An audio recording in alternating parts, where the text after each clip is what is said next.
Welcome to Heather Ewing, the CRE Rundown. This afternoon, I am happy to have a wonderful guest for you. Her name is Sheva Hosseinzadeh, and she is the principal of Coldwell Banker Commercial Blair in beautiful California. Welcome, Sheva. Thank you, Heather. Appreciate you having me. Definitely.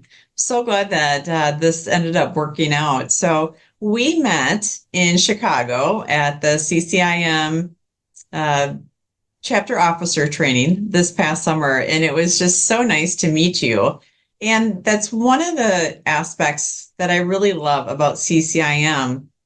And if you could share with us how you got into CCIM and also in general, share more about what you do and how you got into brokerage. Yeah, absolutely. I 2012 decided to leave corporate America, had a job with Subway Corporate as a business consultant and just got tired of the commute back to, downtown LA every single day.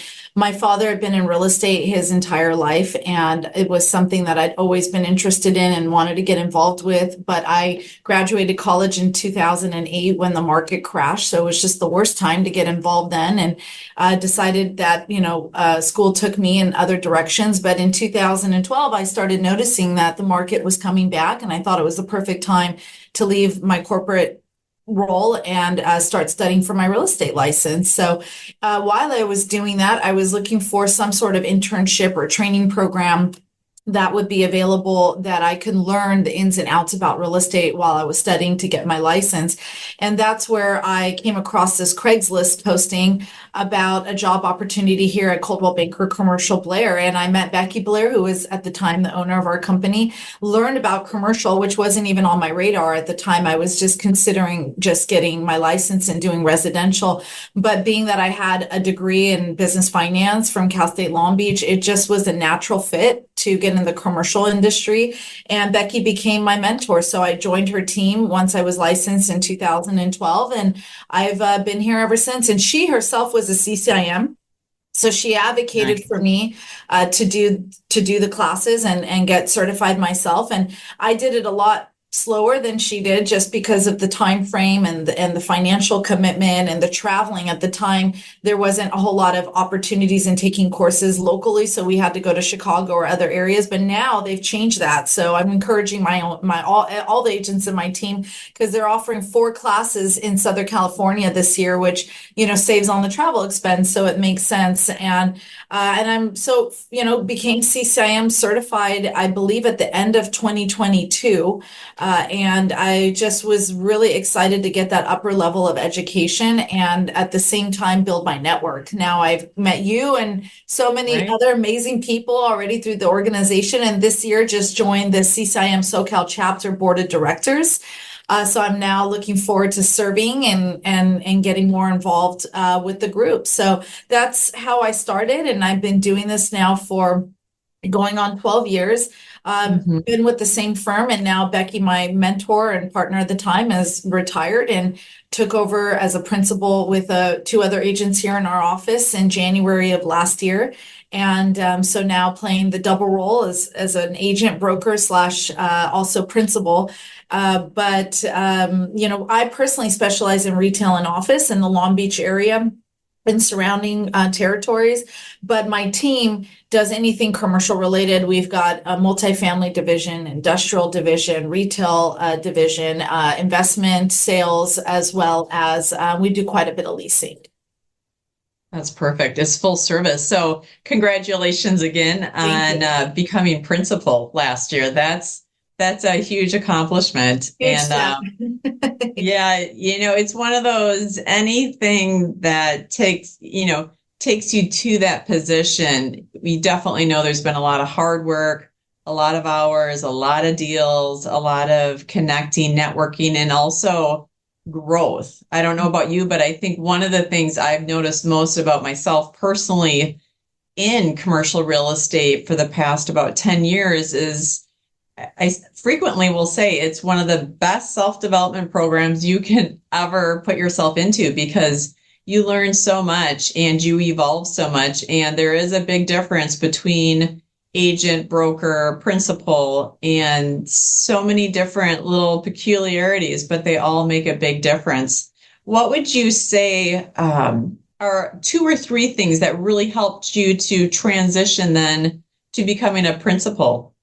Yeah, and just to piggyback off of your point, growing, and I'm there's never a point in this career where you're not learning or you're not growing, and Right. so I've actually signed up for leadership programs because this is a new role, and in a way, I was equal with many of the agents here in my office, and now transitioning into being an owner, you have this other level of liability and other, trying to still keep the team motivated, but, transitioning from being that equal role to now kind of in as a boss role is challenging. And so I've recently just started taking leadership classes and trying to learn, how do I keep my team motivated? How can I communicate differently? In fact, I just took a communication course on Friday to learn any new tricks or traits or things, even one thing that could help me be a better communicator. And so, one thing that the leadership training is teaching me is that there's something called a leadership lid, and you have to rate yourself on certain characteristics, and then you take the average of those characteristics to tell you what your lid is. And if you're a 7, then your team will, be at a 7. The goal is obviously to get to a 10.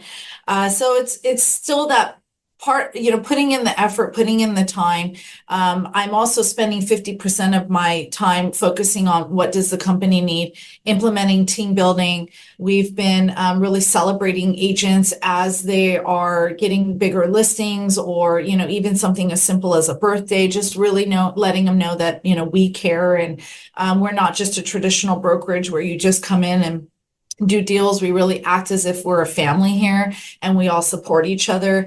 And so one thing we're recently doing is expanding on a YouTube channel, which is something that we see other brokerage firms doing, and it's truly benefiting their business and getting them to be able to market themselves more effectively and efficiently. People are watching videos now. That's where where we're going. And Right. so we just brought on a firm, a marketing firm that is going to be helping us launch that and creating videos for us that we can use to promote ourselves. So half my time is spent doing those things that Right. involve the business, and then the other half is still spent on my personal transactions, because you're still always, even as a principal, always still focused on your own business. And of course, we're all in this business because we like what we do, and I enjoy Right. the transactions. So I'm still out there showing, 200 square foot space if my that's the need my client has, and have an $11.5 million listing that we just listed on the market this week. So we're we're still out there, and I'm still out there doing the deals as well, which I think also helps motivate the team because they see me working just as hard. Well, definitely. And if you think about it too, you have the tangible real life experience. So it's easy to answer different questions. You understand the market intimately. And you've been in Long Beach, right, for quite some time. And you graduated from college there, which is kind of neat. It's a parallel to me in the Madison area, but just a little different climate. Yeah. Yeah.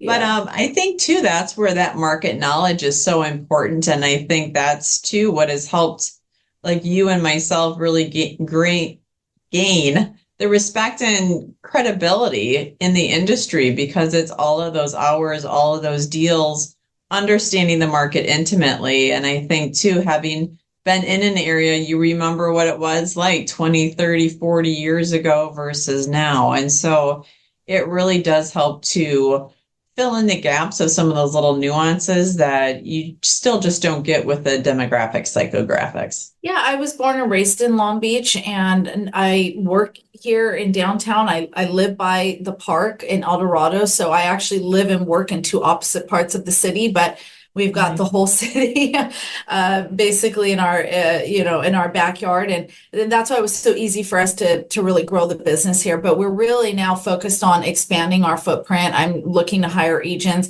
There's a huge market share just in Orange County, which is right next door to us. I mean, we're the last city in LA County, and there's just so much business in other parts of the county as well that we're just now finally, I'm bringing on enough agents to be able to handle the volume and the business because, we're a small firm. So we're all extremely busy now, and taking on new deals is kind of straining us. So we're bringing on new agents that we can then kind of pass on some of these leads to and expand our footprint. Well, that's terrific. So how can I help you with that? Give our guests maybe a few things that you're looking for. And at the end of the podcast, I'll include, of course, your telephone and email. And then that way, if someone might be a fit, they can reach out and learn more. Yeah, we're definitely hiring. That's actually our biggest goal this year is getting agents. We're looking for 3 to 5, ideally somebody with a book of business, someone experienced in the business for minimum of 3 years or longer. But we do have a very extensive training program, and that's how I got started. I worked off that training program and have just built my business over the past 12 years. And so we do take people that don't have any experience as long as they're licensed and they're motivated, have sales experience and want to learn. Then, we're happy to talk with them too and put them through the same training program that I went through.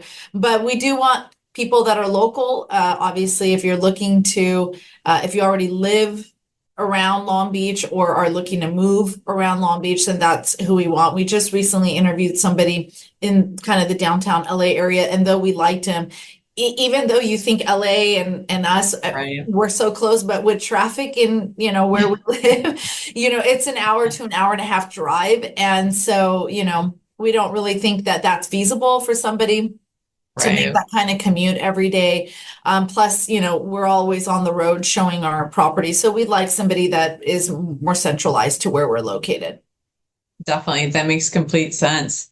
And, so much of being an agent is related to mindset, right?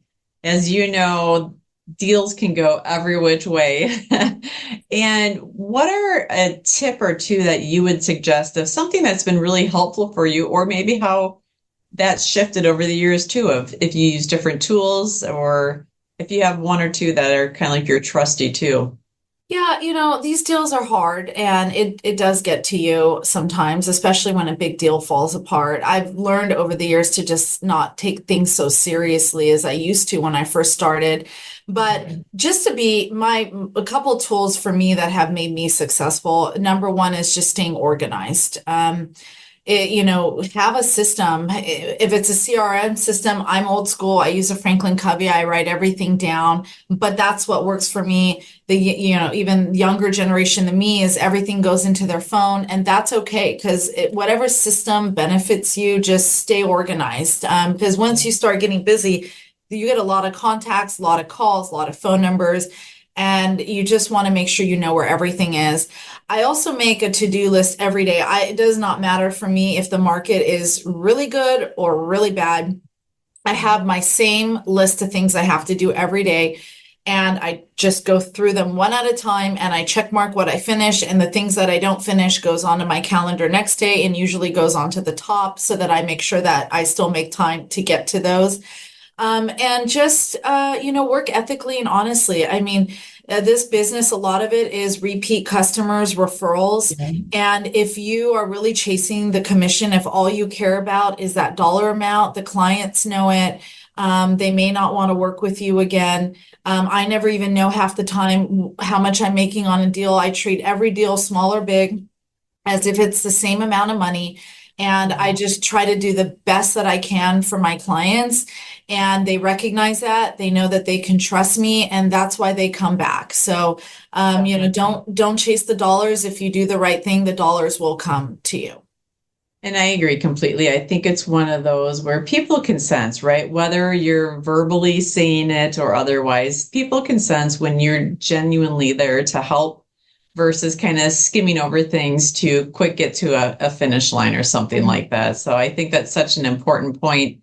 And, piggybacking off of that, of relationships are everything. Everything. And if you're not a good communicator, and I think too, if you're not, really intentional about how do you help them? I mean, there's a lot of details, and each deal, as we know, is very unique and different. And I think it's listening closely so that you can ensure you've dotted the I's, crossed the T's, and are really delivering on a platter the perfect deal for them. So, and I've made mistakes, Heather, in the past, and as long as and I've admitted to them. I've told my client, because you don't know everything, and obviously this is a business in which you just grow from doing, and you learn from those mistakes. And one time I had to tell a client with a $6 million listing that we had on the we had an escrow, that I made a mistake on something. And you know what? She said, "Hey, I just appreciate you acknowledging that." And she didn't fault me for it, and said, "Hey, let's just work through it.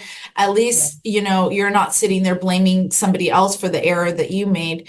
And we ended up closing the deal. So, it's just, again, it goes back to that honesty and working ethically and admitting if you make a mistake, and just, figuring out a way to fix it. Right. Which, I mean, our word is our brand. Right. And I think sometimes people don't really consider that when they are choosing not to have those conversations. So, yeah, that doesn't surprise me knowing you. So that's great. I think especially in the industry, there's so many different stereotypes like any other. Right. But I think commercial, especially, you hear some wild stories. So, you get a bad reputation in this business. It does not ever leave you. So, for the next 15, 20, 30 years, however long you decide to do this, you're going to have that reputation follow you. So, right. It's important. Think wisely, do the right thing, right? Jumping back in when you were talking about YouTube. So the great thing with that, I'm excited to see what you do. I know it'll be great. And if you think about it, it's a large search engine, right? I mean, the way I think of it is it's like the MLS, just a separate entity, and it's free, right?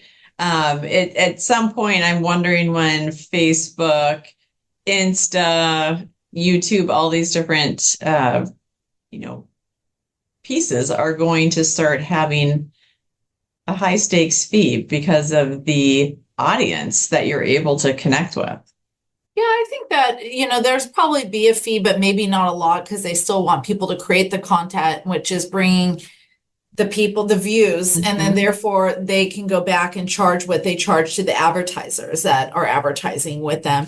But we just, at least in our market, our competitors that have created YouTube channels and are doing that now actively are building huge subscriptions and are actively getting deals from it. And one of our competitors, but also we collaborate quite a bit on our businesses, as well as we do co-listings together quite often, has a YouTube channel, and he's got 10,000 people that have subscribed to it and are watching his videos constantly. And what he's bringing to is just content about information about the industry. And that's what people want to know.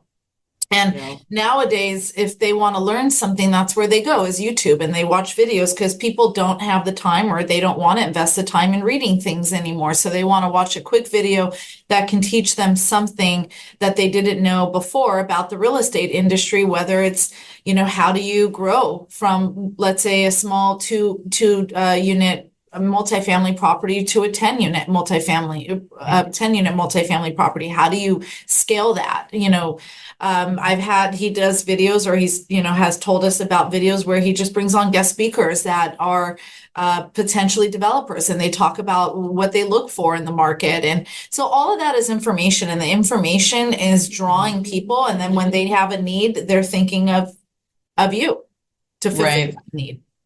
Yeah, no, it makes perfect sense. And I know I've leased different properties with different videos too from other states. So, I'm a firm believer that it does work. But now we're incorporating videos in just anytime we get a listing. We've found a really good videographer here in our area.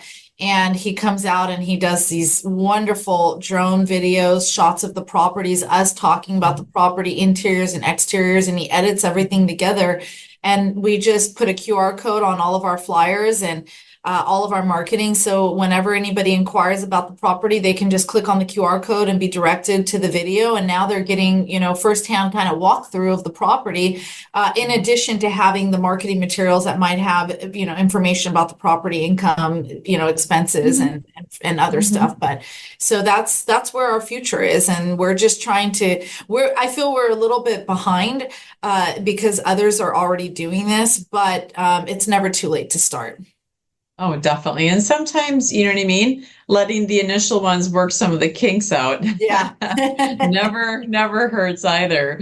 So, as far as the market itself, what are you noticing in the Long Beach area?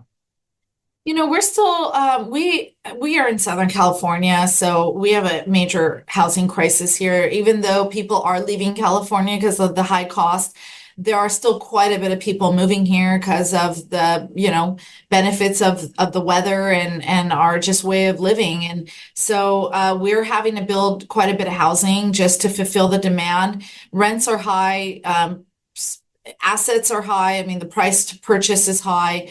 But I could say that, it's probably in a lot of places right now in the US, things are just going up. Inflation is very expensive. Now, last year was a tough year, 2023. The market just was kind of at a standstill because of the interest rates. Buyers were coming in with these low offers. Sellers still were Mhm. wanting 22 values. We were having a very difficult time bridging the gap. And so we just saw a lot of property sitting on the market. I personally pivoted my business more into leasing because, leasing was still very active. We were still doing, lease transactions.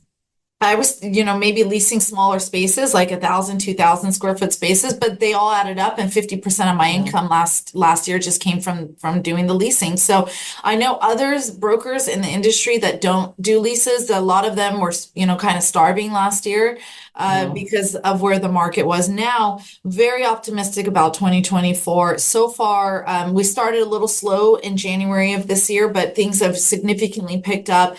We're getting calls left and right. Buildings that have been sitting for a while, we're all of a sudden getting activity on.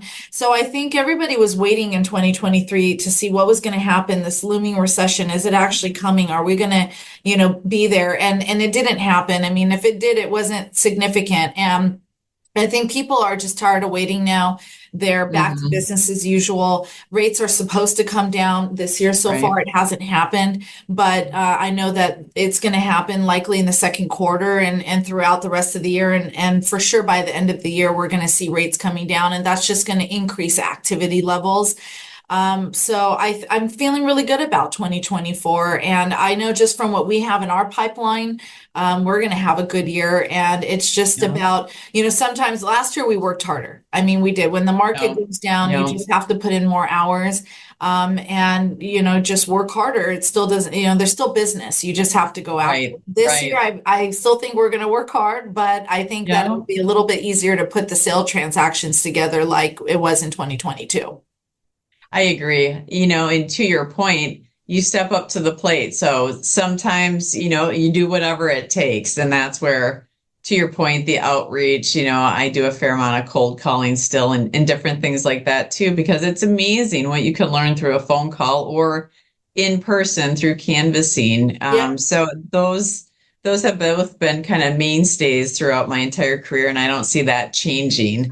Mhm. Just, do what works for you. And to your point, sometimes there's going to be the easy deals and the others you're really going to work for every cent Oh, yeah.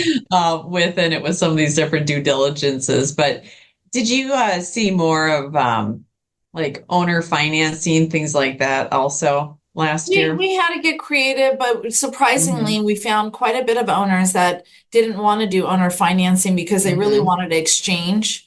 Yeah. We had large client base that actually really wanted to move out of California, and they owned, this was on the multifamily side. They owned 19 properties, and they decided Okay. to do a portfolio sale and list them all at the same time. So my multifamily team was handling the transaction, and they're moving the money to Utah and Texas currently, Okay. and they're buying triple net assets, where they don't really, Hmm. in absolute triple net, where they don't have to do anything with the building outside of collect Right. a check. And And actually, by doing that, they've so far increased their net income by 58% That's from what they had. significant. It's a Hmm. significant, yeah, and That's it's great. less headache, less work for them.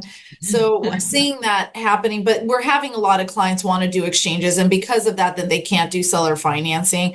Oh, Others just have loans, and so that also prevents them, depending on the size of the loan, whether or not they can carry back because they still have to pay off the first. And if they get a certain amount of money down, then it's just maybe going to pay off the lender and then there's nothing left over for them. So we're getting creative where we can. And that's definitely a question. Anytime we go on a listing appointment now, would you consider carrying back? Because with where rates are now, if you are, then there's just a lot more opportunity and ways that we can put transactions together. yeah, totally. So, well, we have a great forecast for 2024, which I love. To wrap things up, Shiva, this is the big question, the pinnacle one of what would you say living fully means for you? It's a balance. For me, work is not everything. I love what I do. I think that there's just been always this mentality that you know, who you are is based off of your career. And I think we got lost in living during that process. So I truly turn off on the weekends. If clients call me, they can wait till Monday. It's, you Yeah. know, really important that I spend my time with my family and do the things that I enjoy to do, like exercising and hiking and Mhm. going on walks and things that just calm my mind. So I just think, you know, work hard because that's, you know, life. We are here to work, and if we're going to do it, let's put everything we have into it.